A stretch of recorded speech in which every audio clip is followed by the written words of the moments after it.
बिस्मिल्लाहिर्रहमानिर्रहीम ते अस्सलाम वालेकुम। 4 ਸਤੰਬਰ ਪਾਕਿਸਤਾਨ 'ਚ ਬੁੱਧ ਦੀ ਸਵੇਰ ਤੇ ਅੱਜ ਦੇ ਪੰਜਾਬੀ ਵੀਲੌਗ 'ਚ ਸੱਜਣਾ ਮਿੱਤਰਾਂ ਭੈਣਾਂ ਭਰਾਵਾਂ ਮਾਵਾਂ ਤੇ ਬਜ਼ੁਰਗਾਂ ਨੂੰ ਜੀ ਆਇਆਂ ਨੂੰ ਤੇ ਚੜ੍ਹਦੇ ਪੰਜਾਬ ਦੇ ਸੱਜਣਾ ਤੇ ਮਿੱਤਰਾਂ ਨੂੰ ਸਤਿ ਸ੍ਰੀ ਅਕਾਲ।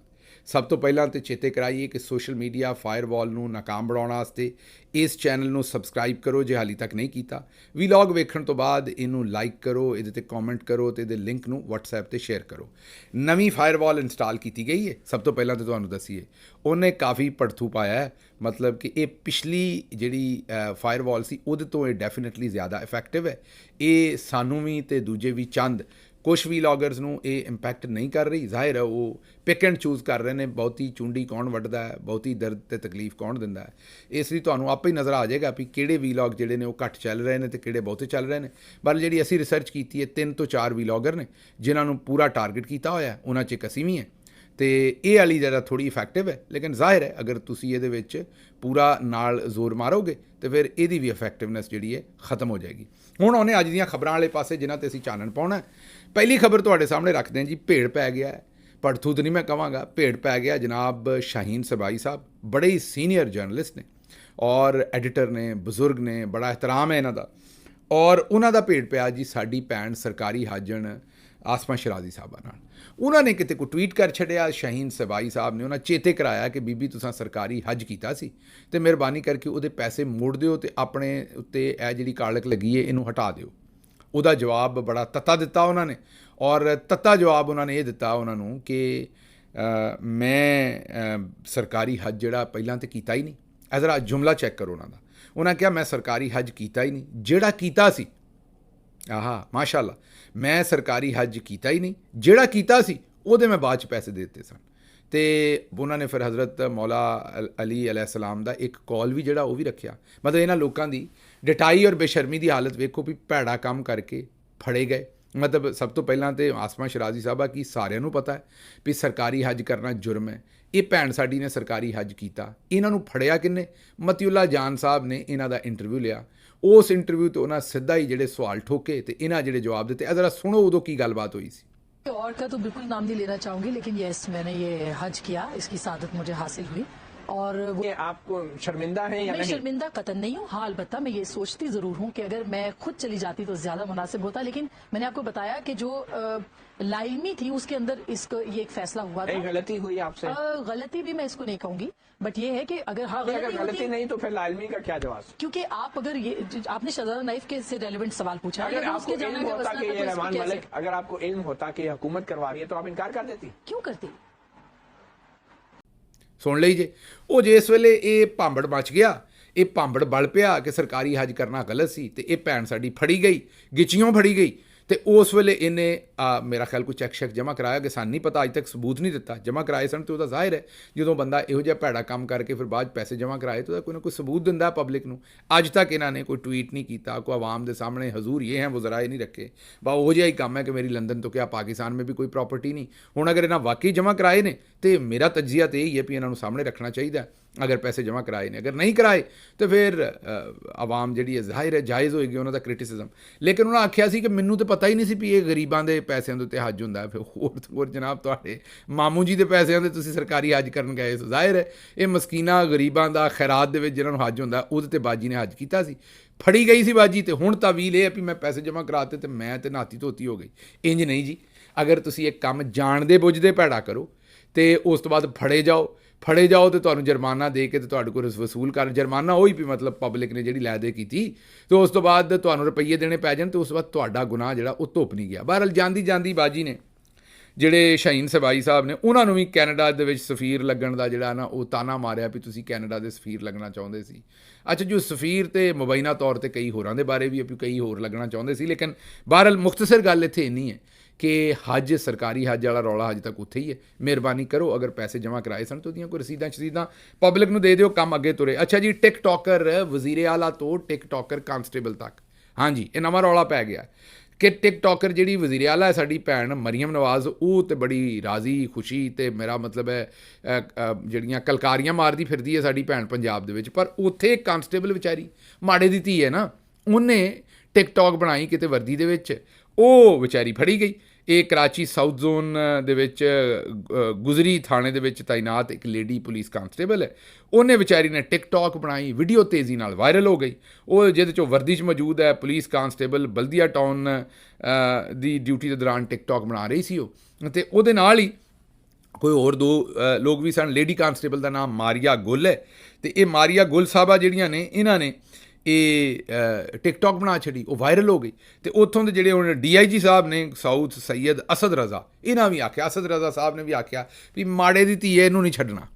ਇਹੀ ਅਸਦ ਰਜ਼ਾ ਸਾਹਿਬ ਦੇ ਸਾਹਮਣੇ ਜਿਸ ਵੇਲੇ ਮਰੀਮ ਨਵਾਜ਼ ਸਾਹਿਬਾ ਦਾ ਟਿਕਟੌਕ ਬਣ ਰਿਹਾ ਹੋਣਾ, ਤੇ ਇਹਨਾਂ ਵੀ ਸਲੂਟ ਠੋਕਣਾ ਇੰਝ ਕਰਕੇ ਜਨਾਬ, ਭਾਵੇਂ ਇਹਨਾਂ ਦੀ ਬਾਂਹ ਨੂੰ ਕੜਲ ਪੈ ਜਾਏ, ਪਰ ਇਹਨਾਂ ਨੇ ਠੋਕਣਾ ਸਲੂਟ ਤਾਂ ਕਰਕੇ। ਤੇ ਇਹਨਾਂ ਨੇ ਅਗਰ ਉਹ ਇਹਨਾਂ ਕੋਲੋਂ ਪੁੱਛ ਲੈਣ ਕਿ असद रज़ा साहब है टिकटॉक के बारे की, इन्हें कहना मैडम बहुत अच्छा है, आपसे बेहतर तो टिकटॉक को बनाता ही नहीं, ये तो बनाना चाहिए था, कायदे आज़म को भी बनाना चाहिए था। इन्होंने इतने ज़्यादा फ़वायद ये DIG ਜਿਹੜੇ सैयद असद रज़ा साहब ने ना, ਇਹਨਾਂ ਨੇ ਇੰਨੇ ਫਵਾਇਦ ਟਿਕਟੌਕ ਦੇ ਦੱਸਣੇ ਨੇ ਵੀ ਇਹਨਾਂ ਆਖਣਾ ਵੀ ਇਹ ਤਾਂ ਕਾਇਦੇ ਆਜ਼ਮ ਸਾਹਿਬ ਨੂੰ ਬਣਾਉਣਾ ਚਾਹੀਦਾ ਸੀ। ਇਹਨਾਂ ਨੇ ਇਹ ਵੀ ਨਹੀਂ ਆਖਣਾ ਵੀ ਉਸ ਜ਼ਮਾਨੇ ਟਿਕਟੌਕ ਨਹੀਂ ਸੀ ਹੈਗਾ, ਇਹਨਾਂ ਕਹਿਣਾ ਉਹਨਾਂ ਨੂੰ ਬਣਾਉਣਾ ਚਾਹੀਦਾ ਸੀ। ਹੁਣ ਕਿਉਂਕਿ ਦੂਸਰੇ ਪਾਸੇ ਇਹ ਵਿਚਾਰੀ ਜਿਹੜੀ ਮਾਰੀਆ ਹੈ, ਮਾੜੇ ਦੀ ਧੀ ਹੈ, ਅਤੇ ਮਾੜੇ ਦੀ ਧੀ ਨੂੰ ਮਾਰ ਦਿਓ ਜਿੱਥੇ ਲੱਭੇ। ਇਹੀ ਤਾਂ ਸਾਡਾ ਅਸੂਲ ਹੈ ਬਦਕਿਸਮਤੀ ਦੇ ਨਾਲ, ਇਹੀ ਤਾਂ ਅਸੀਂ ਭੈੜੇ ਕੰਮ ਕਰਦੇ ਹਾਂ। ਅਤੇ ਉਹਨੂੰ ਜਨਾਬ ਹੁਣ ਮੁਅੱਤਲ ਕਰ ਦਿੱਤਾ, ਇੰਜ ਕੀਤਾ ਜੁਰਮ ਜਿਵੇਂ ਉਹਨੇ ਬੰਦਾ ਮਾਰਤਾ, ਟਿਕਟੌਕ ਨਹੀਂ ਬਣਾਈ। ਬਾਅਦ ਕੋਈ ਸ਼ਰਮ ਵੀ ਨਹੀਂ, ਉਹਨੂੰ ਕੋਈ ਰੈਪਰੀਮਾਂਡ ਕਰ ਦਿਓ, ਕੋਈ ਵਾਰਨਿੰਗ ਦੇ ਦਿਓ ਉਹਨੂੰ ਕਿ ਅੱਗੋਂ ਨਹੀਂ ਇਹ ਕੰਮ ਕਰਨਾ, ਸਿੱਧਾ ਹੀ ਮੁਅੱਤਲ। ਅਤੇ ਦੂਜੇ ਪਾਸੇ ਜਿਹੜੀ ਬਾਜੀ ਹੈ ਉਹਦੀ ਟਿਕਟੌਕ ਸਰਕਾਰੀ ਰੁਪਈਆਂ 'ਤੇ ਬਣ ਰਹੀ ਹੈ, ਸਰਕਾਰੀ ਲਾਈਟਾਂ, ਸਰਕਾਰੀ ਅਫਸਰ, ਸਰਕਾਰੀ ਕੈਮਰੇ, ਸਰਕਾਰੀ ਖਾਤਾ, ਸਰਕਾਰੀ ਮਾਲ, ਅਤੇ ਉਹਦੇ ਉੱਤੇ ਟਿਕਟੌਕ ਜਿਹੜੀ ਸਾਡੀ ਬਾਜੀ ਦੀ ਬਣ ਰਹੀ ਹੈ। ਅੱਛਾ ਜੀ, ਅਗਲੀ ਖਬਰ ਤੁਹਾਡੇ ਸਾਹਮਣੇ ਰੱਖਣੀ ਹੈ, ਉਹ ਜਨਾਬ ਹੈਗੀ ਜੇ ਵਫਾਕੀ ਪੁਲਿਸ ਜਿਹੜੀ ਹੈ, ਉਹਨਾਂ ਕਿਹਾ ਵੀ ਅਸੀਂ ਪੱਕੇ ਦੇ ਡਾਕੂ ਹਾਂ, ਕੱਚੇ ਦੇ ਡਾਕੂ ਇਕੱਲੇ ਡਾਕੇ ਮਾਰਨਗੇ, ਅਸੀਂ ਕਿੱਥੋਂ ਖਾਣਾ ਪੀਣਾ। ਇਹ ਹੁਣ ਪਿੰਡੀ ਦੀ ਜਿਹੜੀ ਪੁਲਿਸ ਹੈ, ਉਹਨਾਂ ਨੇ CTD, ਜੀ ਹਾਂ CTD ਹੁੰਦਾ ਜੇ ਕਾਊਂਟਰ ਟੈਰਰਿਜ਼ਮ ਡਿਪਾਰਟਮੈਂਟ, ਹਾਂਜੀ, ਉਹਨਾਂ ਕਾਊਂਟਰ ਟੈਰਰਿਜ਼ਮ ਡਿਪਾਰਟਮੈਂਟ ਦੇ ਵਿੱਚ ਤਾਇਨਾਤ 2 ਅਹਿਲਕਾਰ ਗ੍ਰਿਫਤਾਰ ਕੀਤੇ ਨੇ, ਔਰ ਪਤਾ ਲੱਗਾ ਵੀ ਉਹ 10 ਤੋਂ ਜ਼ਿਆਦਾ ਡਕੈਤੀ ਦੀਆਂ ਵਾਰਦਾਤਾਂ ਕਰ ਚੁੱਕੇ ਨੇ, ਇਸਲਾਮਾਬਾਦ ਪੁਲਿਸ ਦੇ ਨੇ। ਅਤੇ ਇਹ ਵੀ ਤੁਹਾਨੂੰ ਮੈਂ ਦੱਸ ਦਿਆਂ ਵੀ ਕਾਊਂਟਰ ਟੈਰਰਿਜ਼ਮ ਜਿਹੜਾ ਡਿਪਾਰਟਮੈਂਟ ਹੈ ਨਾ ਪੁਲਿਸ ਦਾ, ਉਹਦੇ ਚੌਧਰੀ ਸਾਹਿਬ ਦੇ ਬੰਦੇ ਵੀ ਕਾਫੀ ਸਾਰੇ ਹੁੰਦੇ ਨੇ, ਅਤੇ ਉਹਨਾਂ ਦੇ ਕੰਟਰੋਲ 'ਚ ਹੁੰਦਾ ਹੈ ਕਾਫੀ ਸਾਰਾ, ਮਤਲਬ ਇਹ ਵਾਲਾ ਡਿਪਾਰਟਮੈਂਟ ਜਿਹੜਾ ਕੋਈ ਟੈਰਰਿਜ਼ਮ ਨਾਲ ਡੀਲ ਕਰਦਾ। ਅਤੇ ਇਹ ਦੁਨੀਆ ਨਿਊਜ਼ ਨੇ ਖਬਰ ਦਿੱਤੀ ਹੈ 3 ਸਤੰਬਰ ਨੂੰ 2024 ਨੂੰ ਕਿ ਇਹ ਜਨਾਬ ਵਫਾਕੀ ਪੁਲਿਸ ਜਿਹੜੀ ਹੈ ਉਹ ਵੀ ਕੱਚੇ ਦੇ ਡਾਕੂਆਂ ਤੋਂ ਹੁਣ ਗਾਂਹ ਲੰਘ ਗਈ। ਉਹਨਾਂ ਨੇ ਕਿਹਾ ਕੱਚੇ ਵਾਲੇ ਇਕੱਲੇ ਡਾਕੇ ਮਾਰਨਗੇ, ਅਸੀਂ ਪੱਕੇ ਦੇ ਡਾਕੇ ਹਾਂ ਅਤੇ ਪੱਕੇ ਥਾਵਾਂ 'ਤੇ ਮਾਰਾਂਗੇ। 10 ਡਾਕੇ ਮੰਨ ਗਏ ਨੇ, ਅਜੇ ਹੋਰ ਪਤਾ ਨਹੀਂ ਕਿੰਨੇ ਕੁ ਮਾਰੇ ਹੋਣੇ ਨੇ। ਇਹ ਹੁਣ ਰਾਵਲਪਿੰਡੀ ਪੁਲਿਸ ਨੇ, ਇਸਲਾਮਾਬਾਦ ਪੁਲਿਸ ਦੇ CTD ਦੇ ਜੋ 2 ਜਿਹੜੇ ਜਵਾਨ ਨੇ ਉਹਨਾਂ ਨੂੰ ਗ੍ਰਿਫਤਾਰ ਕੀਤਾ ਹੈ। ਅੱਛਾ ਜੀ, ਅਗਲੀ ਖਬਰ ਹੈ ਕਿ ਤੁਹਾਨੂੰ ਚੇਤੇ ਹੀ ਹੈ ਕਿ ਬਾਜੀ ਨੇ 300 ਯੂਨਿਟ ਤੱਕ ਬਿਜਲੀ ਫ੍ਰੀ ਕਰਨ ਦਾ ਫੈਸਲਾ ਕੀਤਾ ਸੀ, ਫਿਰ ਕੋਈ ਹੋਰ ਫੈਸਲਾ ਕੀਤਾ ਸੀ, ਫਿਰ ਕੋਈ ਹੋਰ ਕੀਤਾ ਸੀ। ਆਖਿਰ ਦੇ ਉੱਤੇ ਇੱਕ ਪੂਰੇ ਮੁਲਕ ਨੂੰ ਧੋਖਾ ਸ਼ੋਖਾ ਦੇਣ ਵਾਸਤੇ, ਇੱਕ ਤੁਸੀਂ ਇਹ ਕਹਿ ਦਿਓ ਵੀ ਆਈ ਵਾਸ਼ ਕਰਨ ਵਾਸਤੇ, ਇੱਕ 14 ਰੁਪਈਏ ਤੱਕ ਉਹਨਾਂ ਨੇ ਇੱਕ ਫੀ ਯੂਨਿਟ, ਪਹਿਲਾਂ ਤਾਂ 16 ਰੁਪਏ ਤੋਂ 85 ਰੁਪਏ ਕੀਤਾ, ਅਤੇ ਫਿਰ ਉਹਦੇ 'ਚੋਂ ਆਖਿਆ ਵੀ 14 ਰੁਪਈਏ ਘੱਟ ਕਰ ਦਿਆਂਗੇ। ਉਹਦੇ 'ਚ ਵੀ 7 ਰੁਪਈਏ ਬਾਜੀ ਨੇ ਪੰਜਾਬ ਤੋਂ ਪਾਏ ਅਤੇ 7 ਚੈਚੇ ਨੇ ਦਿੱਤੇ, ਔਰ ਇੰਝ ਲੱਗਦਾ ਜਿਵੇਂ ਪੰਜਾਬ ਇਕੱਲਾ ਹੀ ਪੁੱਤਰ ਹੈ ਪੰਜਾਬ ਦਾ। ਉਹ 7 ਰੁਪਈਏ ਜਿਹੜੇ ਦੂਜਿਆਂ ਨੂੰ ਲੱਭਣੇ ਸਨ ਉਹ ਨਹੀਂ ਦਿੱਤੇ, ਨਾ ਸਿੰਧ ਨੂੰ ਦਿੱਤੇ, ਨਾ KP ਨੂੰ ਦਿੱਤੇ, ਨਾ ਬਲੋਚਿਸਤਾਨ ਨੂੰ ਦਿੱਤੇ, ਨਾ ਕਸ਼ਮੀਰ ਨੂੰ। ਚਲੋ ਉੱਥੇ ਬਿਜਲੀ ਦਾ ਰੇਟ ਹੋ ਰਿਹਾ, ਉਹਨਾਂ ਲਿੱਤਰ ਮਾਰ ਕੇ, ਲਿੱਤਰ ਪੌਲਾ ਕਰਕੇ ਉੱਥੋਂ ਦੀ ਆਵਾਮ ਨੇ ਕਰਵਾ ਲਿਆ ਸੀ, ਨਾ ਗਿਲਗਿਤ ਬਲਤਿਸਤਾਨ ਨੂੰ ਦਿੱਤੇ। ਅਤੇ ਇਹ ਜਿਹੜਾ ਹੈ ਜਨਾਬ ਬਹਰਹਾਲ ਜਿਹੜੇ 7 ਰੁਪਈਏ ਵੀ ਬਾਜੀ ਨੇ ਘੱਟ ਕੀਤੇ ਯੂਨਿਟ ਦੇ, ਉਹ ਹੁਣ IMF ਨੇ ਉਹ ਬਾਜੀ ਦੇ ਜਿਹੜੇ ਮੈਂ ਇਹ ਆਖਾਂਗਾ ਵੀ ਬਾਜੀ ਦੇ ਜਿਹੜੇ ਖਾਬ ਸਨ ਉਹਨਾਂ ਦੇ ਉੱਤੇ, ਬਾਜੀ ਦੇ ਸੁਖਨਿਆਂ ਦੇ ਉੱਤੇ ਉਹਨਾਂ ਨੇ ਪਾਣੀ ਪਾ ਦਿੱਤਾ, ਠੰਡੇ ਪਾਣੀ ਦੀ ਬਾਲਟੀ ਪਾ ਛੜੀ ਹੈ IMF ਵਾਲਿਆਂ ਨੇ। ਉਹਨਾਂ ਨੇ ਆਖਿਆ ਜੀ ਕਿ ਸਸਤੀ ਬਿਜਲੀ ਵਾਲਾ ਜਿਹੜਾ ਨਾ, ਇਹ ਤੁਸੀਂ ਸਾਡੇ ਕੋਲ ਕਰਜ਼ਾ ਲਿਆ, ਤਾਂ ਕਰਜ਼ਾ ਕਿੱਥੋਂ ਵਾਪਸ ਕਰਨਾ, ਜਿਵੇਂ ਇੰਜ ਪੈਸੇ ਵੰਡੋਗੇ ਅਤੇ ਫਿਰ ਉਹਦਾ ਸੂਦ ਵੀ ਦਿਓਗੇ, ਅਤੇ ਦੂਜੀ ਕੰਮ ਤੇ ਇਸੇ ਹੀ ਆਵਾਮ ਨੂੰ ਹੋਰ ਮੁਸ਼ਕਿਲ ਹੋਏਗੀ। IMF ਨੇ ਕਿਹਾ ਇਹ ਜਿਨ੍ਹਾਂ ਨੂੰ 7 ਰੁਪਈਏ ਘੱਟ ਕਰਨ ਡਏ, ਇਹਨਾਂ ਨੂੰ ਵੱਡਾ ਟੀਕਾ ਲੱਗੇਗਾ, ਨਾਲ ਇਹਨਾਂ ਨੂੰ ਇੰਟਰਸਟ ਵੀ ਦੇਣਾ ਪਏਗਾ। ਅਤੇ ਬੰਦੇ ਦੇ ਪੁੱਤਰ ਬਣੋ, ਇਹੋ ਜਿਹੇ ਮਨਸੂਬੇ ਨਾ ਲਿਆਓ, ਆਵਾਮ ਨੂੰ ਬੇਵਕੂਫ ਨਾ ਬਣਾਓ, ਆਪਣੀ ਆਮਦਨ ਜ਼ਿਆਦਾ ਕਰੋ ਅਤੇ ਕਰਜ਼ੇ ਵਾਪਸ ਕਰੋ, ਅਤੇ ਆਵਾਮ ਲਈ ਕੋਈ ਸਹੂਲਤ ਕਰੋ। ਹੁਣ ਇੱਥੇ IMF ਜਿਹੜਾ ਹੈ ਉਹ ਵਿਲਨ ਨਹੀਂ, ਵਿਲਨ ਇਹ ਹੀ ਨੇ। ਉਹ ਤਾਂ ਆਂਦਾ ਵੀ ਬੰਦੇ ਦੇ ਪੁੱਤਰ ਬਣੋ, ਇਹੋ ਜਿਹੀਆਂ ਸ਼ੋਭਦੇਬਾਜ਼ੀਆਂ ਨਾ ਕਰੋ, ਜਿਹੜੇ ਕਰਨ ਵਾਲੇ ਕੰਮ ਨੇ ਉਹ ਕਰੋ। ਅੱਛਾ ਜੀ, ਅਗਲੀ ਖਬਰ ਜਿਹੜੀ ਤੁਹਾਡੇ ਸਾਹਮਣੇ ਰੱਖਣੀ ਉਹ ਇਹ ਹੈ ਕਿ ਖਵਾਜਾ ਆਸਿਫ ਸਾਹਿਬ ਕੱਲ੍ਹ ਪਰਸੋਂ ਆਉਂਦੇ ਸਨ, ਮਤਲਬ ਰੋਜ਼ ਹੀ ਸਟੇਟਮੈਂਟਾਂ ਬਦਲਦੇ ਨੇ ਮੌਸਮ ਤਰ੍ਹਾਂ। ਕੱਲ੍ਹ ਪਰਸੋਂ ਤੁਹਾਡੇ ਸਾਹਮਣੇ ਆਉਂਦੇ ਸਨ ਵੀ ਮੈਂ ਇਮਰਾਨ ਖਾਨ ਨਾਲ ਮੁਜ਼ਾਕਰਾਤ ਕਰਨ ਦੇ ਹੱਕ 'ਚ ਹੀ ਨਹੀਂ, ਮੈਂ ਚਾਹੁੰਦਾ ਹੀ ਨਹੀਂ ਕਿ ਇਮਰਾਨ ਖਾਨ ਨਾਲ ਮੁਜ਼ਾਕਰਾਤ ਹੋਣ। ਅੱਜ ਸ਼ੇਰ ਬੱਗਾ ਕੀ ਆਖਣ ਡਿਆ? ਅੱਜ ਸ਼ੇਰ ਬੱਗਾ ਆਖਣ ਡਿਆ ਵੀ ਇਮਰਾਨ ਖਾਨ ਪਾਕਿਸਤਾਨ ਦੀ ਸਿਆਸਤ ਦਾ ਕਵੀ ਫਰੀਕ ਹੈ, ਮਤਲਬ ਤਗੜਾ ਲੋਹੇ ਤੋੜ ਫਰੀਕ ਹੈ ਇਮਰਾਨ ਖਾਨ, ਪਾਕਿਸਤਾਨ ਦੀ ਸਿਆਸਤ ਦਾ ਗਾਡਰ ਹੈ, ਅਤੇ ਉਹਦੇ ਵਜੂਦ ਤੋਂ ਇਨਕਾਰ ਨਹੀਂ ਕੀਤਾ ਜਾ ਸਕਦਾ, ਉਹਦੇ ਨਾਲ ਗੱਲਬਾਤ ਕਰਨੀ ਪਏਗੀ। ਪਰ ਰੌਲਾ ਇਹ ਹੈ ਵੀ ਅਸੀਂ ਜਿਸ ਵੇਲੇ ਉਹਨੂੰ ਪੈਗਾਮ ਘੱਲਦੇ ਹਾਂ ਅਤੇ ਉਹ ਸਾਨੂੰ ਜਵਾਬ ਨਹੀਂ ਦਿੰਦਾ। ਅਤੇ ਸ਼ਹਬਾਜ਼ ਸ਼ਰੀਫ ਸਾਹਿਬ ਬਾਰ-ਬਾਰ ਪੈਗਾਮ ਘੱਲ ਚੁੱਕੇ ਨੇ, ਹਾਲੀ ਤੱਕ ਇਮਰਾਨ ਖਾਨ ਨੇ ਜਵਾਬ ਨਹੀਂ ਦਿੱਤਾ। ਤੇ ਹੁਣ ਫਿਰ ਸਾਡੀ ਵੀ ਗੈਰਤ ਹੈ, ਸਾਡੀ ਵੀ ਇੱਜ਼ਤ ਹੈ, ਜੇ ਬਹੁਤੀ ਵਾਰੀ ਜਵਾਬ ਨਹੀਂ ਦੇਗਾ ਤੇ ਫਿਰ ਅਸੀਂ ਕਿਵੇਂ ਬਾਰ-ਬਾਰ ਪੈਗਾਮ ਭੇਜਾਂਗੇ। ਹੁਣ ਦੂਜੇ ਪਾਸੇ ਇਮਰਾਨ ਖਾਨ ਦਾ ਰੌਲਾ ਹੋਰ ਹੈ, ਉਹ ਆਂਦਾ ਹੈ ਵੀ ਮੈਂ ਚੌਧਰੀ ਨਾਲ ਕਰਨੇ, ਮੈਂ ਮਰਾਸੀਆਂ ਨਾਲ ਕਿਉਂ, ਤਾਂ ਮੇਰਾ ਮਤਲਬ ਜਿਹੜੇ ਮਰਾਸੀਆਂ ਨੂੰ ਚੌਧਰੀ ਨੇ ਭਾਇਆ ਮੈਂ ਉਹਨਾਂ ਨਾਲ ਮੁਜ਼ਾਕਰਾਤ ਕਿਉਂ ਕਰਾਂ। ਇੱਥੇ ਕੋਈ ਮਰਾਸੀ ਮੈਂ ਡੀਗ੍ਰੇਡ ਤਰੀਕੇ ਨਾਲ ਨਹੀਂ ਆਂਦਾ, ਮੈਂ ਆਨਾ ਵੀ ਇਹ ਉਹਨਾਂ ਦਾ ਤਬਲਾ ਵਜਾਉਣ ਵਾਸਤੇ ਨੇ ਨਾ ਸਾਰੇ। ਉਹ ਤੁਹਾਡੇ ਸਾਹਮਣੇ ਸ਼ਬਾਜ਼ ਸ਼ਰੀਫ ਸਾਹਿਬ ਜਿਹੜੇ ਨੇ ਉਹ ਸਾਹਮਣੇ ਜਨਰਲ ਆਸਿਮ ਮੁਨੀਰ ਸਾਹਿਬ ਨੂੰ ਬਹਾ ਕੇ, ਹਾਲਾਂਕਿ ਖੁਦ ਵਜ਼ੀਰ ਆਜ਼ਮ ਨੇ, ਉਹ ਆਂਦੇ ਨੇ ਕਿ ਜਨਰਲ ਆਸਿਮ ਮੁਨੀਰ ਸਾਹਿਬ ਦੀ ਕਿਆਦਤ ਦੇ ਵਿੱਚ ਅਸੀਂ ਮੁਲਕ ਨੂੰ ਠੀਕ ਕਰਨਾ, ਤੇ ਜਦੋਂ ਉਹਨਾਂ ਦੀ ਕਿਆਦਤ 'ਚ ਕਰਨਾ ਤੇ ਫਿਰ ਇਮਰਾਨ ਖਾਨ ਆਂਦਾ ਵੀ ਮੁਜ਼ਾਕਰਾਤ ਵੀ ਉਹਨਾਂ ਨਾਲ ਹੀ ਕਰਦੇ। ਤੇ ਉਹ ਹੁਣ ਇਮਰਾਨ ਖਾਨ ਜਿਹੜਾ ਹੈ ਚੌਧਰੀਆਂ ਨਾਲ ਹੀ ਬਹਿ ਕੇ ਗੱਲ ਕਰੇਗਾ ਨਾ, ਮਰਾਸੀਆਂ ਨਾਲ ਤਾਂ ਨਹੀਂ ਕਰੇਗਾ। ਬਹਰਹਾਲ ਮਰਾਸੀ ਜਿਹੜੇ ਨੇ ਉਹ ਬਜ਼ੋਰ ਨੇ, ਆਪਣਾ ਬਜ਼ਿੱਦ ਨੇ ਕਿ ਜੀ ਸਾਡੇ ਨਾਲ ਹੀ ਗੱਲ ਕਰੋ। ਤੇ ਰਾਣਾ ਸਨਾਉੱਲਾ ਸਾਹਿਬ ਤੇ ਇੱਥੋਂ ਤੱਕ ਆਖਦਾ ਸੀ ਵੀ ਜਦੋਂ ਉਹਨਾਂ ਨਾਲ ਗੱਲ ਕਰਨ ਦੀ ਕੋਸ਼ਿਸ਼ ਕਰੀਏ ਤੇ ਉਹ ਅੱਗੋਂ ਗਾਲਾਂ ਕੱਢਦਾ। ਇਹਨਾਂ ਨੂੰ ਲੱਗਦਾ ਸੀ ਵੀ ਨਵਾਜ਼ ਸ਼ਰੀਫ ਹੀ ਹੋਏਗਾ, ਜੇਲੇ ਪਾਵਾਂਗੇ ਤੇ ਉੱਥੋਂ ਜਿਹੜਾ ਨਾ ਉਹ ਆਪੇ ਹੀ ਆਖੇਗਾ ਵੀ ਮੈਨੂੰ ਕਿਤੇ ਕਿਸੇ ਤਰੀਕੇ ਨਾਲ ਇੱਥੋਂ ਕੱਢੋ। ਦੂਸਰੀ ਗੱਲ ਇਹ ਹੈ ਕਿ ਰਾਣਾ ਸਨਾਉੱਲਾ ਨੇ ਬਹਰਹਾਲ ਇੱਕ ਉਹਦੀ ਚੰਗੀ ਗੱਲ ਉਹਨੇ ਮੰਨਿਆ, ਉਹਨੇ ਕਿਹਾ ਸਾਨੂੰ ਨਹੀਂ ਸੀ ਲੱਗਦਾ ਵੀ ਇਮਰਾਨ ਖਾਨ ਅੱਗੋਂ ਜੋੜ ਪਾਏਗਾ, ਪੂਰਾ ਜੋੜ ਪਾਇਆ ਉਹਨੇ, ਔਰ ਜੇਲ੍ਹ ਬੜੀ ਦਲੇਰੀ ਨਾਲ ਕੱਟੀ ਹੈ ਤੇ ਉਹਨੇ ਮਜ਼ਾਮਤ ਕੀਤੀ ਹੈ, ਸਾਨੂੰ ਇਹ ਗੱਲ ਮੰਨਣੀ ਪਏਗੀ। ਅੱਛਾ ਜੀ, ਅਗਲੇ ਪਾਸੇ ਚੱਲਨੇ। ਅਗਲੀ ਖਬਰ ਜਿਹੜੀ ਹੈ ਉਹ ਮੇਰੇ ਲਈ ਵੀ ਬੜੀ ਅਫਸੋਸਨਾਕ ਹੈ, ਤੁਹਾਡੇ ਲਈ ਵੀ, ਤੁਹਾਨੂੰ ਵੀ ਬੜਾ ਉਹਦਾ ਤਕਲੀਫ ਹੋਏਗੀ, ਹਿਰਖ ਹੋਏਗਾ ਤੁਹਾਨੂੰ। ਹਿਰਖ ਇਹਦੇ ਲਈ ਰਾਈਟ ਵਰਡ ਹੈ। ਅਖਤਰ ਮੈਂਗਲ ਸਾਹਿਬ ਨੇ ਕੌਮੀ ਅਸੈਂਬਲੀ ਤੋਂ ਦੀ ਰੁਕਨੀਅਤ ਤੋਂ ਅਸਤੀਫਾ ਦੇ ਛੱਡਿਆ। ਇਹ ਪਾਕਿਸਤਾਨ ਵਾਸਤੇ ਚੰਗੀ ਖਬਰ ਨਹੀਂ। ਉਹਨਾਂ ਆਖਿਆ ਵੀ ਮੈਨੂੰ ਇਹ ਉਹਨਾਂ ਦਾ ਜਿਹੜਾ ਸਟੇਟਮੈਂਟ ਹੈ ਨਾ ਉਹ ਬੜਾ ਹੀ ਭਾਰਾ ਹੈ। ਉਹਨਾਂ ਆਖਿਆ ਮੈਨੂੰ ਪਾਕਿਸਤਾਨ ਦੀ ਰਿਆਸਤ, ਹਾਂਜੀ ਪਹਿਲਾ ਲਫ਼ਜ਼ ਉਹਨਾਂ ਇਸਤੇਮਾਲ ਕੀਤਾ ਰਿਆਸਤ। ਉਹਨਾਂ ਕਿਹਾ ਮੈਨੂੰ ਪਾਕਿਸਤਾਨ ਦੀ ਰਿਆਸਤ, ਪਾਕਿਸਤਾਨ ਦੇ ਸਦਰ, ਪਾਕਿਸਤਾਨ ਦੇ ਵਜ਼ੀਰ ਆਜ਼ਮ, ਪਾਕਿਸਤਾਨ ਦੀ ਅਸੈਂਬਲੀ ਤੋਂ ਇਤਮਾਦ ਖਤਮ ਹੋ ਗਿਆ ਹੈ। ਉਹਨਾਂ ਇੱਕ ਬਲੋਚ ਦੇ ਤੌਰ ਦੇ ਉੱਤੇ ਪਾਕਿਸਤਾਨ ਦੀ ਰਿਆਸਤ ਨੂੰ ਇਤਮਾਦ ਖਤਮ ਕਰਨ ਦਾ ਐਲਾਨ ਕੀਤਾ ਹੈ। ਅੱਗੋਂ ਮੈਂ ਗੱਲ ਨਹੀਂ ਕਹਿਣੀ ਕਿਉਂਕਿ ਅੱਗੋਂ ਗੱਲ ਕਹਿੰਦਾ ਮੈਂ ਚੰਗੀ ਨਹੀਂ ਲੱਗਦਾ, ਮੈਂ ਥੋੜ੍ਹੀ ਕਹਿਣਾ, ਤੁਸੀਂ ਬਹੁਤੀ ਸਮਝ ਲਓ ਵੀ ਉਹਨਾਂ ਕੀ ਐਲਾਨ ਕੀਤਾ ਹੈ। ਉਹਨਾਂ ਨੇ ਜ਼ਾਹਿਰ ਹੈ ਉਹਨਾਂ ਨੂੰ ਇਸ ਮੁਕਾਮ ਤੱਕ ਲੈ ਕੇ ਆਏ ਹੋਣਗੇ। ਉਹਨਾਂ ਨਾਲ ਇਹ ਵੀ ਦੱਸਿਆ ਵੀ ਮੇਰੇ ਇਲਾਕੇ ਦੇ 4 ਬੰਦੇ ਜਿਹੜੇ ਨੇ ਉਹ ਮਾਰ ਦਿੱਤੇ, ਕਤਲ ਕਰ ਦਿੱਤੇ ਸਿਕਿਉਰਿਟੀ ਏਜੰਸੀਆਂ ਨੇ, ਤੇ ਉਹਨਾਂ ਦੀਆਂ ਅੱਖਾਂ ਵੀ ਨਿਕਲੀਆਂ ਸਨ। ਤੇ ਆਖਿਆ ਹੈ ਵੀ ਇਹ ਦਹਿਸ਼ਤਗਰਦ ਸਨ, ਇਹ ਲੜ ਰਹੇ ਸਨ। ਉਹਨਾਂ ਕਿਹਾ ਮੈਂ ਸਵਾਲ ਪੁੱਛਦਾ ਹਾਂ ਵੀ ਉਹ ਬਗੈਰ ਅੱਖਾਂ ਤੋਂ ਲੜਨ ਰਹੇ ਸਨ? ਜੇ ਉਹ ਦਹਿਸ਼ਤਗਰਦ ਸਨ ਤਾਂ ਤੁਸੀਂ ਮਾਰ ਦਿੱਤੇ, ਤੇ ਅੱਖਾਂ ਕਿਹਨੇ ਕੱਢੀਆਂ ਉਹਨਾਂ ਦੀਆਂ? ਬਹਰਹਾਲ ਉਹਨਾਂ ਬੜੀ ਸਖਤ ਵਜੂਹਾਤ ਦਿੱਤੀਆਂ ਨੇ, ਔਰ ਉਹਨਾਂ ਨੇ ਕਿਹਾ ਕਿ ਜੀ ਮੈਂ ਆਪਣੇ ਇਲਾਕੇ ਦੇ ਲੋਕਾਂ ਨੂੰ ਵੀ ਸ਼ਰਮਿੰਦਾ ਕੀਤਾ, ਮੈਂ ਉਹਨਾਂ ਨੂੰ ਜਵਾਬ ਨਹੀਂ ਦੇ ਸਕਦਾ, ਇਸ ਲਈ ਮੈਂ ਅਸਤੀਫਾ ਦੇ ਰਿਹਾ। ਇਹਦੇ ਤੇ ਖੈਰ ਜਿਹੜਾ ਕੁਝ ਈਵਨ ਨੂਨ ਲੀਗ ਦੇ ਲੋਕ, ਦੂਜੇ ਲੋਕਾਂ ਨੇ, PTI ਨੇ ਤਾਂ ਕੀਤਾ ਹੀ ਕੀਤਾ, ਅਸੀਂ ਤਾਂ ਆਵਾਜ਼ ਚੁੱਕੀ ਹੈ। ख्वाजा साद रफ़ीक, मुशाहिद हुसैन सैयद, ਉਹਨਾਂ ਵੀ ਆਖਿਆ ਵੀ ਇਹ ਬਹੁਤ ਬੁਰਾ ਹੈ, ਬੁਰਾ ਸ਼ਗੂਨ ਹੈ। ਉਹਨਾਂ ਜ਼ਾਹਿਰ ਹੈ ਹਕੂਮਤ ਨੂੰ ਵੀ ਛੱਡ ਦਿੱਤਾ ਉਹਨਾਂ ਨੇ, ਉਹ ਹਕੂਮਤ ਦੇ ਪਾਰਟਨਰ ਸਨ, ਇਸ ਵੇਲੇ ਹਕੂਮਤ ਦਾ ਹਿੱਸਾ ਸਨ ਅਖਤਰ ਮੈਂਗਲ। ਤੇ ਸਾਡਾ ਉਹਨਾਂ ਦੇ ਉੱਤੇ ਜਿਹੜਾ ਇਤਰਾਜ਼ ਉਹ ਇਹ ਹੈ ਕਿ ਜਿਸ ਵੇਲੇ 9 ਅਪ੍ਰੈਲ ਨੂੰ ਰਜੀਮ ਚੇਂਜ ਹੋਈ ਸੀ ਤੇ ਉਹਨਾਂ ਸਟੈਬਲਿਸ਼ਮੈਂਟ ਦੇ ਕਹਿਣ ਦੇ ਉੱਤੇ ਜਿਹੜਾ ਵੋਟ ਦੇ ਛੱਡੇ ਸਨ ਉਸ ਵੇਲੇ, ਜਨਰਲ ਬਾਜਵਾ ਦੇ ਕਹਿਣ ਦੇ ਉੱਤੇ, ਔਰ ਜਨਰਲ ਬਾਜਵਾ ਨੂੰ ਹਮੇਸ਼ਾ ਉਹ ਸਟੈਬਲਿਸ਼ਮੈਂਟ ਦੇ ਕਹਿਣ ਦੇ ਉੱਤੇ ਹੀ ਚੱਲਦੇ ਆਏ ਨੇ। ਹੁਣ ਉਹਨਾਂ ਲਈ ਮੁਸੀਬਤ ਕੀ ਬਣੀ? ਹੁਣ ਤੁਸੀਂ ਮੇਰਾ ਤਜਜ਼ੀਆ ਜਾਣਦੇ ਹੋਵੋਗੇ ਵੀ ਅਖਤਰ ਮੈਂਗਲ ਸਾਹਿਬ ਨੇ ਕੀਤਾ ਕਿਉਂ ਹੈ, ਮਤਲਬ ਮਾਮਲਾ ਬਣਿਆ ਕੀ ਹੈ ਕਿ ਉਹਨਾਂ ਨੂੰ ਇਹ ਕਰਨਾ ਪਿਆ। ਉਹਨਾਂ ਨੂੰ ਇਹ ਇਸ ਲਈ ਕਰਨਾ ਪਿਆ ਜੀ ਕਿ ਉਹ ਜਿਹੜੇ ਸਰਦਾਰ ਨੇ ਜ਼ਿਆਦਾਤਰ ਬਲੋਚ, ਉਹ ਤਾਂ ਇਸਟੈਬਲਿਸ਼ਮੈਂਟ ਦੇ ਨਾਲ ਚੱਲ ਹੀ ਰਹੇ ਸਨ। ਇਸਟੈਬਲਿਸ਼ਮੈਂਟ ਕਿਸੇ ਵੇਲੇ ਧੱਕਾ ਕਰਦੀ, ਕਿਸੇ ਵੇਲੇ ਗੋਡਾ ਫੇਰ ਕੇ ਕੰਮ ਕਰਾਉਂਦੀ ਹੈ, ਕਿਸੇ ਵੇਲੇ ਅਰਕ ਮਾਰ ਕੇ ਕਰਾਉਂਦੀ ਹੈ, ਅਰਕ ਕੋਣੀ ਮਤਲਬ ਕਿਸੇ ਵੇਲੇ ਅਰਕ ਮਾਰ ਕੇ ਕਰਵਾਉਂਦੀ ਹੈ, ਤੇ ਕਿਸੇ ਵੇਲੇ ਜਿਹੜਾ ਉਹ ਮੇਰਾ ਮਤਲਬ ਇੱਕ ਸੁਨਮੁਖੀ ਕਰਕੇ, ਤੇ ਕਿਸੇ ਵੇਲੇ ਪਿਆਰ ਨਾਲ, ਤੇ ਕਿਸੇ ਵੇਲੇ ਮਾਲ ਪਾਣੀ ਦੇ ਕੇ। ਬਹਰਹਾਲ ਇਸਟੈਬਲਿਸ਼ਮੈਂਟ ਨਾਲ ਸਾਰੇ ਚੱਲਦੇ ਰਹੇ। ਹੁਣ ਮੁਸੀਬਤ ਇੱਕ ਹੋਰ ਪੈ ਗਈ। ਹੁਣ ਉੱਥੇ ਆ ਗਈ ਇੱਕ ਮਾਰੰਗ ਬਲੋਚ, ਉਹ ਯੰਗ ਹੈ, ਯੂਥ ਹੈ, ਉਹਦੇ ਪਿੱਛੇ ਪਬਲਿਕ ਲੱਗ ਗਈ, ਤੇ ਪਬਲਿਕ ਇਹਨਾਂ ਨੂੰ ਛੱਡ ਦਿੱਤਾ। ਪਬਲਿਕ ਆਖਿਆ ਤੁਸੀਂ ਸਾਡੇ ਰਿਪਰੈਜ਼ੈਂਟੇਟਿਵ ਹੀ ਨਹੀਂ, ਤੁਸੀਂ ਤੇ ਇਸਟੈਬਲਿਸ਼ਮੈਂਟ ਨਾਲ ਰਲ ਕੇ ਹਕੂਮਤਾਂ 'ਚ ਵੀ ਬੈਠੇ ਜੇ, ਤੇ ਇੱਥੇ ਸਾਡਾ ਜਿਹੜਾ ਤਬਾਹੀ ਹੋਣ ਡਈ, ਤੇ ਅਸੀਂ ਤੁਹਾਡੇ ਨਾਲ ਸਾਡਾ ਕੋਈ ਲੈਣ ਦੇਣ ਨਹੀਂ। ਉਹਨਾਂ ਨੇ ਇਹਨਾਂ ਨੂੰ ਆਪਣੇ ਹਲਕਾ ਅਹਿਬਾਬ 'ਚੋਂ ਫਾਰਿਗ ਕਰਤਾ। ਆਵਾਮ ਨੇ, ਪਬਲਿਕ ਨੇ ਆਪ ਮੰਨਦੇ ਫਿਰਦੇ ਨੇ, ਕੋਈ ਮੈਂ ਤੁਹਾਨੂੰ ਅੰਦਰ ਦੀ ਖਬਰ ਨਹੀਂ ਦੇਣ ਡਿਆ। ਹੁਣ ਇਹ ਆਪਣਾ ਜਿਹੜਾ ਇਹਨਾਂ ਦਾ ਜੋੜ ਪਿਆ ਨਾ ਉੱਥੇ ਮਾਰੰਗ ਬਲੋਚ ਦੇ ਨਾਲ ਲੋਕਲ, ਉੱਥੋਂ ਮਜਬੂਰ ਹੋ ਕੇ ਹੁਣ ਅਸਤੀਫੇ ਦੇ ਰਹੇ ਨੇ। ਹੋਰ ਵੀ ਤੁਹਾਨੂੰ ਕਈ ਦਿੰਦੇ ਨਜ਼ਰ ਆਉਣਗੇ। ਅਗਰ ਇਹਨਾਂ ਨਾ ਦਿੱਤੇ ਤੇ ਜਿਵੇਂ ਪੀਪਲਸ ਪਾਰਟੀ ਪੰਜਾਬ ਤੋਂ ਮਿਟੀ ਤੇ ਹੁਣ ਨੂਨ ਲੀਗ ਮਿਟੀ, ਇਹਨਾਂ ਦਾ ਵਜੂਦ ਵੀ ਸਾਰਿਆਂ ਦਾ ਉੱਥੋਂ ਮਿਟ ਜਾਏਗਾ, ਤੇ ਮਾਰੰਗ ਬਲੋਚ ਜਾਂ ਕੋਈ ਹੋਰ ਜਿਹੜੇ ਨਵੇਂ ਯੰਗ ਸਿਆਸਤਦਾਨ ਹੋਣਗੇ ਉਹ ਉੱਥੇ ਜ਼ਿਆਦਾ ਪਾਪੂਲਰ ਹੋ ਜਾਣਗੇ। ਇਹ ਮੇਰਾ ਐਨਾਲਿਸਿਸ ਹੈ। ਇਸ ਪ੍ਰੈਸ਼ਰ ਦੇ ਵਿੱਚ ਅਖਤਰ ਮੈਂਗਲ ਸਾਹਿਬ ਨੂੰ ਇਹ ਫੈਸਲਾ ਕਰਨਾ ਪਿਆ। ਬਹਰਹਾਲ ਇਹ ਫੈਸਲਾ ਕਿਸੇ ਸੂਰਤ ਦਰੁਸਤ ਨਹੀਂ ਹੈ। ਅਸੀਂ ਫੇਰ ਵੀ ਇਹ ਚਾਹਾਂਗੇ, ਹਾਲਾਂਕਿ ਉਹਨਾਂ ਨੇ ਸਾਨੂੰ ਫੱਟ ਲਾਇਆ 9 ਅਪ੍ਰੈਲ ਨੂੰ, ਉਹਨਾਂ ਨੇ ਵੀ 2022 ਦੇ ਵਿੱਚ ਇਸਟੈਬਲਿਸ਼ਮੈਂਟ ਦੇ ਕਹਿਣ ਦੇ ਉੱਤੇ ਇਮਰਾਨ ਖਾਨ ਦੇ ਖਿਲਾਫ ਵੋਟ ਦਿੱਤਾ ਸੀ। ਫੇਰ ਵੀ ਮੁਲਕ ਦੇ ਲਾਰਜਰ ਇੰਟਰਸਟ ਤੇ ਅਸੀਂ ਇਹ ਕਹਾਂਗੇ ਵੀ ਅਖਤਰ ਮੈਂਗਲ ਸਾਹਿਬ ਇੱਕ ਬੜੀ ਬਾਇਜ਼ਤ ਆਵਾਜ਼ ਨੇ ਬਲੋਚਿਸਤਾਨ ਤੋਂ, ਤੇ ਇਹਨਾਂ ਨੂੰ ਕੌਮੀ ਦਾਇਰੇ 'ਚ ਹੀ ਰੱਖਣਾ ਚਾਹੀਦਾ, ਤੇ ਇਹ ਕੰਮ ਨਹੀਂ ਕਰਨਾ ਚਾਹੀਦਾ। ਅਗਲੀ ਖਬਰ ਵਾਲਾ ਆਨੇ ਜੀ, ਅਦਲੀਆ ਨੂੰ ਜੁਡੀਸ਼ਲ ਰਿਫਾਰਮ ਨਹੀਂ, ਜੁਡੀਸ਼ਲ ਲਗਾਮ ਪਾਈ ਜਾ ਰਹੀ ਹੈ। ਹਾਂਜੀ, ਇਹ ਮੈਂ ਨਹੀਂ ਕਹਿ ਰਿਹਾ, ਇਹ ਨੁਸਰਤ ਜਾਵੇਦ ਸਾਹਿਬ ਕਹਿ ਰਹੇ ਨੇ। ਗੱਲ ਉਹੀ ਉਹ ਜਿਹੜੇ ਨਵੇਂ ਜੱਜ ਲਾ ਰਹੇ ਨੇ ਤੇ ਹੋਰ ਬਿੱਲ ਵੀ ਆਪਣਾ ਨੂਰ ਆਲਮ ਖਾਨ ਨੇ ਜਿਹੜੇ ਨੇ ਪ੍ਰੈਜ਼ੈਂਟ ਕਰਦੇ ਨੇ। ਜੱਜਾਂ ਨੂੰ ਬਸ ਟਾਈਟ ਕਰਨਾ, ਉਹਨਾਂ ਦੀਆਂ ਜਿਹੜੀਆਂ ਟਿਬਰੀਆਂ ਟਾਈਟ ਕਰਨੀਆਂ ਨੇ ਤੇ ਉਹਨਾਂ ਦੇ ਨਟ ਬੋਲਟ ਜਿਹੜੇ ਟਾਈਟ ਕਰਨੇ ਨੇ ਤਾਂ ਕਿ ਉਹ ਇੰਡੀਪੈਂਡੈਂਟ ਫੈਸਲੇ ਨਾ ਕਰ ਸਕਣ।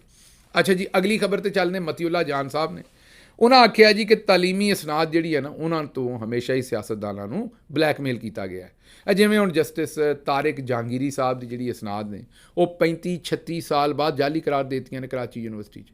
ਅਤੇ ਕਰਾਚੀ ਯੂਨੀਵਰਸਿਟੀ 'ਚ ਵੀ ਇੱਕ ਹੀ ਸੀ ਬੰਦੇ ਦਾ ਪੁੱਤਰ ਜਿਹੜਾ ਡਾਕਟਰ ਪ੍ਰੋਫੈਸਰ ਰਿਆਜ਼ ਸਾਹਿਬ ਜਿਹੜੇ ਖਲੋਤੇ, ਬਾਕੀ ਪੂਰੀ ਯੂਨੀਵਰਸਿਟੀ ਜਿਹੜੀ ਹੈ ਉਹ ਲੰਮੇ ਪੈ ਗਈ। ਮਤਲਬ ਇਖਲਾਕੀਆਤ ਹੀ ਕੋਈ ਨਹੀਂ ਕਿਸੇ ਪ੍ਰੋਫੈਸਰ ਦੇ ਵਿੱਚ। ਮੈਂ ਇਹ ਆਖਾਂਗਾ ਵੀ ਸਾਰਿਆਂ ਜ਼ਮੀਰ ਵੇਚ ਦਿੱਤਾ, ਦਲਾਲ ਹੀ ਬਣ ਗਏ ਸਾਰੇ ਉਸ ਮਾਰਕੀਟ ਦੇ ਸਾਰੇ। ਤੇ ਕਹਿਣਾ ਤਾਂ ਕੁਝ ਹੋਰ ਚਾਹੀਦਾ ਪਰ ਚਲੋ ਇੱਥੇ ਹੀ ਰੁਕਨੇ। ਬਹਰਹਾਲ ਦਲਾਲ ਹੀ ਬਣ ਗਏ ਸਾਰੇ ਦੇ ਸਾਰੇ, ਔਰ ਉਹਦੇ 'ਚ ਪ੍ਰੋਫੈਸਰ ਵੀ ਸ਼ਾਮਿਲ ਨੇ, ਡੀਨ ਵੀ ਸ਼ਾਮਿਲ ਨੇ, ਵਾਈਸ ਚਾਂਸਲਰ ਵੀ ਸ਼ਾਮਿਲ ਨੇ, ਸਾਰਾ ਕੁਝ ਹੀ ਉਹਨਾਂ ਇਕੱਠੇ ਰਲ ਮਿਲ ਕੇ ਚੌਧਰੀ ਸਾਹਿਬ ਦੇ ਕਹਿਣ 'ਤੇ ਜਸਟਿਸ ਸਾਹਿਬ ਦੀ 35-36 ਸਾਲ ਪੁਰਾਣੀ ਡਿਗਰੀ ਜਿਹੜੀ ਉਹਨੂੰ ਨਕਾਰਾ ਕਰ ਦਿੱਤਾ। ਉਹ ਹੁਣ ਮਤੀਉੱਲਾ ਜਾਨ ਸਾਹਿਬ ਕਹਿੰਦੇ ਨੇ ਵੀ ਇਹ ਇਮਰਾਨ ਖਾਨ ਦੀ ਡਿਗਰੀ ਆਕਸਫੋਰਡ ਤੋਂ ਨਾ ਹੁੰਦੀ ਤੇ ਇਹਨਾਂ ਇੱਥੇ ਵੀ ਇਹ ਕੰਮ ਕਰ ਲੈਣਾ ਸੀ। ਹੁਣ ਮੁਸੀਬਤ ਇਹ ਵੀ ਆਕਸਫੋਰਡ ਦੇ ਜਿਹੜੇ ਪ੍ਰੋਫੈਸਰ ਨੇ, ਉੱਥੋਂ ਦਾ ਜਿਹੜੇ ਡੀਨ ਨੇ, ਉੱਥੋਂ ਦੇ ਜਿਹੜੇ ਵਾਈਸ ਚਾਂਸਲਰ ਨੇ, ਉਹਨਾਂ ਨੂੰ ਤਾਂ ਜ਼ਾਰੀ ਗੱਲ ਹੈ ਚੁੱਕ ਚੱਕ ਨਹੀਂ ਸਕਦੇ ਨਾ, ਉਹਨਾਂ ਤੇ ਕੁਸੁੰਨਮੁਖੀ ਨਹੀਂ ਕਰ ਸਕਦੇ, ਡਰਾ ਨਹੀਂ ਸਕਦੇ ਨਾ, ਉਹ ਐਡੇ ਬੁਜ਼ਦਿਲ ਨੇ। ਤੇ ਇਸ ਲਈ ਇਮਰਾਨ ਖਾਨ ਦੀ ਡਿਗਰੀ ਬਚੀ ਫਿਰਦੀ ਹੈ। ਵਰਨਾ ਅਗਰ ਇਹਨਾਂ ਦੇ ਹੱਥ ਵਸ ਹੁੰਦਾ ਤੇ ਇਹਨਾਂ ਨੇ ਹੁਣ ਤੱਕ ਇਮਰਾਨ ਖਾਨ ਸਾਹਿਬ ਦੀ ਡਿਗਰੀ ਜਿਹੜੀ ਹੈ ਉਹਨੂੰ ਉਡਾ ਕੇ ਰੱਖ ਦੇਣਾ ਸੀ। ਇਹ ਮਤੀਉੱਲਾ ਜਾਨ ਸਾਹਿਬ ਦਾ ਕਹਿਣਾ, ਔਰ ਗੱਲ ਇਹ ਸੱਚੀ ਵੀ ਹੈ, ਇਸ ਗੱਲ ਦੇ ਵਿੱਚ ਕੋਈ ਗਲਤ ਗੱਲ ਨਹੀਂ ਹੈਗੀ। ਅੱਛਾ ਜੀ, ਅਗਲੀ ਖਬਰ ਜਿਹੜੀ ਤੁਹਾਡੇ ਸਾਹਮਣੇ ਰੱਖਣੀ ਹੈ ਉਹ ਹਸਨਾਤ ਮਲਿਕ ਸਾਹਿਬ ਨੇ ਇੱਕ ਨਵੀਂ ਖਬਰ ਦਿੱਤੀ ਹੈ ਤੇ ਤੱਤੀ ਖਬਰ ਹੈ। ਉਹਨਾਂ ਕਿਹਾ ਜੀ ਫੌਜ ਤਿਆਰੀ ਕਰ ਰਹੀ ਹੈ, ਇਸਟੈਬਲਿਸ਼ਮੈਂਟ ਤਿਆਰੀ ਕਰ ਰਹੀ ਹੈ ਕਿ ਜਨਰਲ ਫੈਜ਼ ਹਮੀਦ ਦੇ ਕੋਲੋਂ ਸੁਪਰੀਮ ਕੋਰਟ ਦੇ ਜੱਜਾਂ ਦੇ ਖਿਲਾਫ ਬਿਆਨ ਲਿਆ ਜਾਏ ਤੇ ਫਿਰ ਜੱਜਾਂ ਦਾ ਵੀ ਫੌਜੀ ਟਰਾਇਲ ਕੀਤਾ ਜਾਏ। ਵਾਹ ਜੀ ਵਾਹ, ਉਹਨਾਂ ਦਾ ਵੀ ਫਿਰ ਕੋਰਟ ਮਾਰਸ਼ਲ ਹੋਵੇ, ਮਿਲਟਰੀ ਟਰਾਇਲ ਕੀਤਾ ਜਾਵੇ ਜੱਜਾਂ ਦਾ। ਇਹ ਲੇਕਿਨ ਖੁਆਇਸ਼ ਹੈ, ਮੈਂ ਪਹਿਲਾਂ ਵੀ ਇੱਥੇ ਤਜਜ਼ੀਆ ਕੀਤਾ ਸੀ ਵੀ ਜਨਰਲ ਫੈਜ਼ ਹਮੀਦ ਕਿਉਂ ਦੇਗਾ ਇਹੋ ਜਿਹਾ ਬਿਆਨ। ਪਹਿਲਾਂ ਤਾਂ ਆਪ ਜੁਰਮ ਮੰਨੇ ਆਪਣਾ ਤੇ ਫਿਰ ਹੀ ਕਿਸੇ ਨੂੰ ਫਸਾਏਗਾ ਨਾ। ਤੇ ਉਹ ਪਾਗਲ ਹੈ ਕਿ ਉਹ ਇਹੋ ਜਿਹਾ ਬਿਆਨ ਦੇਗਾ ਤੇ ਆਪਣਾ ਜੁਰਮ ਮੰਨੇਗਾ ਤੇ ਫਸਾਏਗਾ। ਅੱਛਾ ਜੀ, ਅਗਲੀ ਖਬਰ ਜਿਹੜੀ ਹੈ ਉਹ 9% ਇਨਫਲੇਸ਼ਨ ਮੁਲਕ ਦੇ ਵਿੱਚ ਹੋ ਗਈ ਹੈ। ਸ਼ਹਬਾਜ਼ ਸ਼ਰੀਫ ਸਾਹਿਬ ਆਉਂਦੇ ਨੇ ਵੀ ਬੜੀ ਮੈਂ ਤੀਰ ਮਾਰਿਆ, ਮੁਲਕ ਦੇ ਵਿੱਚ ਜਿਹੜੀ ਇਨਫਲੇਸ਼ਨ ਬਹੁਤ ਜ਼ਿਆਦਾ ਸੀ ਉਹ ਮੈਂ ਘੱਟ ਕਰ ਦਿੱਤੀ ਤੇ 9% ਹੋ ਗਈ, ਮਹਿੰਗਾਈ ਖਤਮ ਹੋ ਗਈ ਹੈ। ਤੇ ਸਾਰਾ ਜਿੰਨਾ ਲਿਫਾਫਾ ਮੀਡੀਆ ਹੈ ਨਾ ਉਹ ਵੀ ਇਹੀ ਖਬਰ ਦੇ ਰਿਹਾ ਕਿ ਪਾਕਿਸਤਾਨ 'ਚ ਮਹਿੰਗਾਈ ਖਤਮ ਹੋ ਗਈ ਹੈ। ਹੁਣ ਜ਼ਰਾ ਗੌਰ ਨਾਲ ਖਬਰ ਪੜ੍ਹੋ, ਇਨਫਲੇਸ਼ਨ 9% ਰਹਿ ਗਈ ਹੈ, ਮਤਲਬ 9% ਜਾਂ 9.5% ਦੇ ਉੱਤੇ ਮਹਿੰਗਾਈ ਹੋ ਰਹੀ ਹੈ। ਆਉਂਦੇ ਨੇ ਮਹਿੰਗਾਈ ਖਤਮ ਹੋ ਗਈ, ਇਹ ਨਹੀਂ ਆਉਂਦੇ ਵੀ ਪਹਿਲੇ ਨਾਲੋਂ ਥੋੜ੍ਹੀ ਘੱਟ ਹੋ ਗਈ ਹੈ, ਆਉਂਦੇ ਨੇ ਖਤਮ ਹੋ ਗਈ ਹੈ। ਹਾਲਾਂਕਿ ਹਜੇ ਵੀ 9% ਹੈ, 9.5% ਹੈ। ਅੱਛਾ, ਹੁਣ ਇਹ ਘੱਟ ਕਿਵੇਂ ਹੋਈ ਹੈ ਉਹ ਦੱਸਣੇ ਤੁਹਾਨੂੰ। ਇਹ ਇਨਫਲੇਸ਼ਨ ਨਹੀਂ ਘੱਟ ਹੋਈ, ਇਹ ਰਿਸੈਸ਼ਨ ਹੋਈ ਹੈ। ਜਿਸ ਵੇਲੇ ਲੋਕਾਂ ਦੇ ਕੋਲ ਪੈਸੇ ਖਤਮ ਹੋ ਜਾਣ, ਉਹਨਾਂ ਦੀ ਇਸਤਦਾਦ ਖਤਮ ਹੋ ਜਾਏ ਖਰੀਦਣ ਦੀ, ਤੇ ਉਹ ਮਾਲ ਖਰੀਦਣਾ ਬੰਦ ਕਰ ਦਿੰਦੇ ਨੇ। ਜ਼ਾਹਿਰ ਹੈ ਜਿਹੜੀ ਜ਼ਰੂਰੀ ਚੀਜ਼ਾਂ ਨੇ, ਰੋਟੀ ਪਾਣੀ ਤੇ ਖਾਣਗੇ, ਲੇਕਿਨ ਉਸ ਤੋਂ ਇਲਾਵਾ ਜਿਹੜੀਆਂ ਸ਼ਾਮਾਂ ਖਰੀਦ ਸਕਦੇ ਉਹ ਨਹੀਂ ਖਰੀਦਦੇ। ਜਿਸ ਵੇਲੇ ਉਹ ਇਹ ਕੰਮ ਕਰਦੇ ਨੇ, ਘੱਟ ਖਰੀਦਣਾ ਸ਼ੁਰੂ ਕਰਦੇ ਨੇ, ਤੇ ਫਿਰ ਰਿਸੈਸ਼ਨ ਆਉਂਦੀ ਹੈ। ਰਿਸੈਸ਼ਨ ਜਦੋਂ ਆਉਂਦੀ ਹੈ ਤਾਂ ਨੈਚੁਰਲੀ ਫਿਰ ਇਨਫਲੇਸ਼ਨ ਦੇ ਉੱਤੇ ਉਹਦਾ ਕੁਝ ਨਾ ਕੁਝ ਅਸਰ ਪੈਣਾ ਹੁੰਦਾ ਹੈ। ਲੇਕਿਨ ਇੱਕ ਤੇ ਪੜ੍ਹੇ ਲਿਖੇ ਨਹੀਂ, ਦੂਜੀ ਇਹ ਕੋਸ਼ਿਸ਼ ਨਹੀਂ ਕਰਦੇ, ਤੀਜਾ ਇਹਨਾਂ ਲੋਕਾਂ ਨੂੰ ਬੇਵਕੂਫ ਬਣਾਉਣਾ। ਉਹ ਆਉਂਦੇ ਨੇ ਮਹਿੰਗਾਈ ਜਿਹੜੀ ਉਹ ਖਤਮ ਹੋ ਗਈ ਹੈ, ਸਿੰਗਲ ਡਿਜਿਟ 'ਚ ਆ ਗਈ ਹੈ। ਗੱਲਾਂ ਉਹਨਾਂ ਦੀਆਂ ਸੁਣ ਲਓ, ਰਿਸੈਸ਼ਨ ਨੂੰ ਜਿਹੜੀ ਲੋਕਾਂ ਦੀ ਕਮਰ ਤੋੜ ਕੇ ਉਹਨੂੰ ਮਹਿੰਗਾਈ ਘੱਟ ਕਰਨ ਦੇ ਉੱਤੇ ਜਿਹੜੀ ਹੈ ਉਹ ਗੱਲ ਕਰ ਰਹੇ ਨੇ। ਅੱਛਾ ਜੀ, ਅੱਗੋਂ ਗਰੀਦਾ ਫਰੂਕੀ ਸਾਹਿਬਾਂ ਨੇ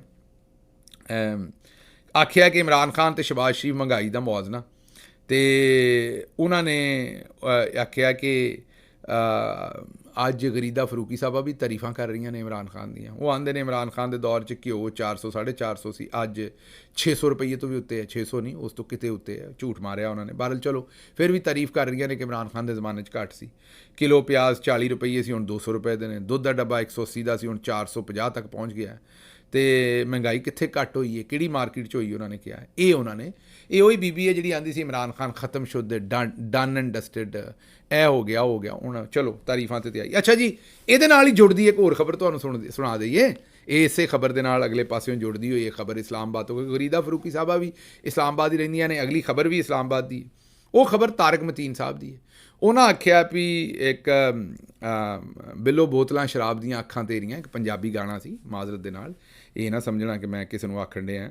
ਬਹਰਹਾਲ ਤਾਰਿਕ ਮਤੀਨ ਸਾਹਿਬ ਨੇ ਆਖਿਆ ਵੀ ਇੱਕ ਮਾਰੂਫ ਤੇ ਬੜਬੋਲੀ ਐਂਕਰ ਹੈ ਇਸਲਾਮਾਬਾਦ ਦੀ ਰਹਿਣ ਵਾਲੀ। ਨਾ ਉਹਨਾਂ ਨਹੀਂ ਦੱਸਿਆ ਤੇ ਅਸੀਂ ਵੀ ਨਹੀਂ ਦੱਸਣਾ, ਸਮਝ ਤੁਸੀਂ ਆਪੇ ਹੀ ਜਾਣਾ, ਤੁਹਾਨੂੰ ਸਾਰੀ ਗੱਲ ਹੀ ਸਮਝ ਆ ਜਾਣੀ। ਤੇ ਉਹਨਾਂ ਆਖਿਆ ਜੀ ਕਿ ਮਾਰੂਫ ਬੜਬੋਲੀ ਐਂਕਰ ਹੈ, ਮਸੂਫਾ ਜਿਹੜੀ ਹੈ ਉਹ IGP ਰੋਡ ਦੇ ਉੱਤੇ ਆ ਰਹੀ ਸੀ ਤੇ ਉਹਨਾਂ ਦੇ ਕੋਲ ਮਕਾਮੀ ਬ੍ਰਾਂਡ ਇਹ ਬ੍ਰਾਂਡ ਆਉਂਦੇ ਨੇ ਅੰਗਰੇਜ਼ੀ 'ਚ, ਤੇ ਪੰਜਾਬੀ 'ਚ ਇਹਨੂੰ ਬ੍ਰਾਂਡ ਆਉਂਦੇ ਨੇ। ਸਵਾਦ ਵੀ ਬ੍ਰਾਂਡ ਨਾਲ ਹੀ ਆਉਂਦਾ, ਬ੍ਰਾਂਡੀ ਨਹੀਂ ਸਮਝ ਲੈਣਾ ਤੁਸੀਂ, ਇਹ ਬ੍ਰਾਂਡ ਪੰਜਾਬੀ 'ਚ ਬ੍ਰਾਂਡ ਨੂੰ ਆਖਿਆ ਜਾਂਦਾ ਹੈ। ਤੇ ਉਹ ਮਕਾਮੀ ਬ੍ਰਾਂਡ ਦੀਆਂ ਉਹਨਾਂ ਦੇ ਕੋਲ ਸ਼ਰਾਬ ਦੀਆਂ ਬੋਤਲਾਂ ਸਨ, ਤੇ ਪੂਰੀਆਂ ਦਰਜਨ ਬੋਤਲਾਂ ਸਨ, 12 ਪੂਰੀਆਂ ਗਿਣ ਕੇ ਅਗਲਾ ਰੱਖੀਆਂ ਸਨ। ਪੁਲਿਸ ਵਾਲਿਆਂ ਗੱਡੀ ਡੱਕੀ ਤੇ ਉਹਨਾਂ ਆਖਿਆ ਵੀ ਬਿੱਲੋ ਬੋਤਲਾਂ ਸ਼ਰਾਬ ਦੀਆਂ ਅੱਖਾਂ ਤੇਰੀਆਂ। ਤੇ ਕਿਉਂਕਿ ਪਤਾ ਇਹ ਲੱਗਾ ਵੀ ਥੋੜ੍ਹਾ ਜਿਹਾ ਘੁੱਟ ਚਾੜਿਆ ਵੀ ਸੀ, ਉਹਨਾਂ ਨੇ ਜਨਾਬ ਡੱਕ ਕੇ ਤੇ ਬੀਬੀ ਦੇ ਕੋਲੋਂ ਬੋਤਲਾਂ ਬਰਾਮਦ ਕੀਤੀਆਂ। ਤੇ ਹਜੇ ਉਹ ਵਿਚਾਰੇ ਕੋਈ ਚਾਹ ਰਹੇ ਸਨ ਉੱਤੇ, ਕੋਈ ਜਾਂ ਤਾਂ ਮਾਲ ਪਾਣੀ ਮੰਗਣਾ ਸੀ ਉਹਨਾਂ, ਜਾਂ ਕੋਈ ਕੇਸ ਕੂਸ ਕਰਨਾ ਸੀ। ਤੇ ਬੀਬੀ ਨੇ ਆਪਣੇ ਫੋਨ ਤੋਂ ਕੀਤਾ ਇੱਕ ਮੈਸੇਜ ਉਹਨਾਂ ਕਿਸੇ ਚੰਗੇ ਤਗੜੇ ਚੌਧਰੀ ਨੂੰ ਕੀਤਾ। ਤੇ ਚੌਧਰੀ ਫਿਰ ਆਪਣੇ ਬੰਦੇ ਨਹੀਂ ਜਨਾਬ, ਚੌਧਰੀ ਜਿਹੜੇ ਨੇ ਉਹ ਆਪਣੀਆਂ ਜਿਹੜੀਆਂ ਕਨੀਜ਼ਾਂ ਹੋਣ ਜਾਂ ਕੋਈ ਕੰਮੀ ਹੋਣ ਜਾਂ ਆਪਣੀਆਂ ਮੇਰਾ ਮਤਲਬ ਕੰਮ ਵਾਲੀਆਂ ਹੋਣ, ਉਹਨਾਂ ਨੂੰ ਤੇ ਚੌਧਰੀ ਉਹਨਾਂ ਦੇ ਸਿਰ ਤੇ ਛਾਂ ਕਰਦੇ ਨੇ ਨਾ। ਚੌਧਰੀ ਨੇ ਛਾਂ ਕੀਤੀ, 5 ਮਿੰਟਾਂ 'ਚ ਟੱਲੀਆਂ ਖੜਕ ਗਈਆਂ, ਤਾਰਾਂ ਗਰਮ, ਟੈਲੀਫੋਨ ਗਰਮ, ਪੁਲਿਸ ਵਾਲੇ ਠੰਡੇ ਤੇ ਨਾਲ ਆਉਣ ਠੰਡੇ ਪਸੀਨੇ। ਤੇ ਉਹਨਾਂ ਨੂੰ ਆਏ ਫੋਨ ਵੀ ਛੱਡੋ ਇਹਨੂੰ, ਮਾਂ ਆਪਣੀ ਨੂੰ, ਇਹਨੂੰ ਕਿਉਂ ਫੜਿਆ ਜੇ? ਤੇ ਉਹਨਾਂ ਜਨਾਬ ਛੱਡਿਆ ਉਹਨਾਂ ਨੂੰ, ਤੇ ਨਾਲ ਬੋਤਲਾਂ ਵੀ ਰੱਖ ਦਿੱਤੀਆਂ ਗੱਡੀ 'ਚ। ਉੱਥੇ ਇੱਕ ਕੰਮ ਖਰਾਬ ਹੋ ਗਿਆ। ਇਹ ਹੁਣ ਨਾ ਮੈਂ ਆਪਣੇ ਕੋਲੋਂ ਲੈ ਰਿਹਾ ਕਿਉਂਕਿ ਨਾ ਮੇਰੇ ਕੋਲ ਨਹੀਂ ਹੈਗਾ, ਖਬਰ ਮੇਰੇ ਕੋਲ ਹੈਗੀ। ਉੱਥੇ ਕੋਈ ਅੱਲਾ ਦਿੱਤਾ ਸੀ, ਇਹ ਮੈਂ ਮੁਹਾਵਰਤਨ ਕਹਿ ਰਿਹਾ, ਅੱਲਾ ਦਿੱਤਾ ਜ਼ਰੂਰੀ ਨਹੀਂ ਮੈਨੂੰ ਪਤਾ ਵੀ ਉੱਥੇ ਹੈ ਸੀ ਅੱਲਾ ਦਿੱਤਾ, ਲੇਕਿਨ ਇੱਕ ਜਿਹੜੀ ਅਗਲੀ ਖਬਰ ਹੈ ਉਹ ਦਰੁਸਤ ਹੈ ਬਿਲਕੁਲ, ਉਹ ਮੈਨੂੰ ਅੰਦਰੋਂ ਪਤਾ ਲੱਗੀ। ਉੱਥੇ ਇੱਕ ਕਾਂਸਟੇਬਲ ਸੀ, ਉਹਨੇ ਵਿੱਚੋਂ ਇੱਕ ਬੋਤਲ ਕੱਢ ਕੇ ਤੇ ਡੱਬੇ ਲਾ ਲਈ। ਉਹਨੇ ਆਖਿਆ ਵੀ ਚਲੋ ਭੈਣ ਸਾਡੀ ਨੇ ਪੀਣੀ ਹੈ, ਅਸੀਂ ਵੀ ਸ਼ਾਮ ਨੂੰ ਜਾ ਕੇ ਆਪਣਾ ਜਿਹੜਾ ਸੰਗ ਗਿੱਲਾ ਕਰ ਲਾਂਗੇ। ਤੇ ਉਹਨਾਂ ਲਾ ਲਈ ਡੱਬੇ। ਜੇ ਉਸ ਵੇਲੇ ਡੱਬੇ ਲਾ ਲਈ ਤੇ ਉਹ ਬਾਅਦ ਵਿੱਚ ਜਦੋਂ ਬੀਬੀ ਘਰ ਪਹੁੰਚੀ ਤੇ ਉਹਨੂੰ ਪਤਾ ਲੱਗਾ ਵੀ ਸ਼ਰਾਬ ਦੀ ਬੋਤਲ ਤੇ ਇੱਕ ਘੱਟ ਹੈ।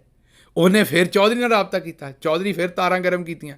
ਫਿਰ ਇੱਕ ਸਬ ਇੰਸਪੈਕਟਰ ਵਿਚਾਰਾ ਮੋਟਰਸਾਈਕਲ ਤੇ ਬੀਬੀ ਦੇ ਘਰ ਉਹ ਬੋਤਲ ਛੱਡ ਕੇ ਗਿਆ, ਨਾਲ ਮਾਫੀ ਮੰਗੀ ਤੇ ਇੰਜ ਜਾਨ ਛੁੱਟੀ ਜੇ। ਬਹਰਹਾਲ ਬਿੱਲੋ ਬੋਤਲਾਂ ਸ਼ਰਾਬ ਦੀਆਂ ਅੱਖਾਂ ਤੇਰੀਆਂ। ਇੱਥੋਂ ਹੀ ਅਸੀਂ ਗੱਲ ਮੁਕਾਉਂਦੇ ਹਾਂ। ਖਬਰਾਂ ਹੋਰ ਵੀ ਬੜੀਆਂ ਸਨ, ਵੀਲੌਗ ਹੋ ਗਿਆ ਲੰਮਾ। ਮੈਨੂੰ ਦਿਓ ਇਜਾਜ਼ਤ ਤੇ ਰੱਬ ਰੱਖ।